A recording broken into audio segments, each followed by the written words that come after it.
ప్రతిష్టాత్మకంగా సీతారాం ప్రాజెక్టు అంటున్నారు. కానీ ఇది దురుద్దేశంతో మా ప్రాంతానికి రావాల్సినవి పక్కదారి పట్టించి సత్తుపల్లికి తీసుకెళ్తున్నారు అనే విమర్శని ఇవాళ ప్రధానంగా ముందుకు తీసుకొస్తున్నారు.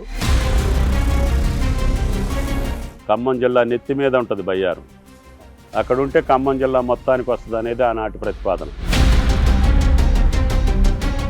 సీతారాం ప్రాజెక్టు యుద్ధ ప్రాతిపదికన పంపింగ్ చేసి రిజర్వాయర్ తెచ్చి వైరా రిజర్వాయర్ నుంచి మీరు చెప్తున్నటువంటి మరొక ప్రాంతానికి తీసుకెళ్తున్నారు సత్తుపల్లి అనేటువంటిది. అటవీ ప్రాంతం తప్ప నా నియోజకవర్గంలో ప్రతి సెంటుకి సాగర్ నీళ్లు వస్తాయి, లేకపోతే తమిళేరు నీళ్లు వస్తాయి.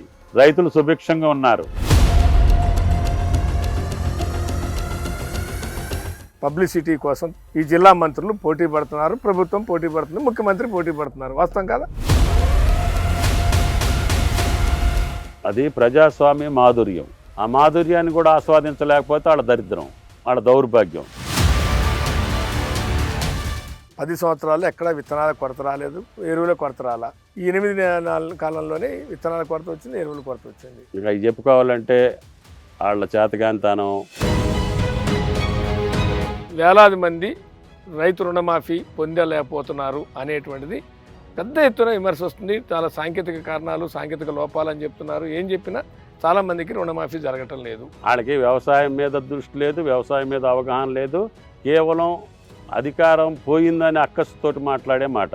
మంత్రి తుమ్మల నాగేశ్వరరావుతో ఎక్స్క్లూసివ్ ఇంటర్వ్యూ రాత్రి 7 గంటలకు మీ బిగ్ టీవీలో.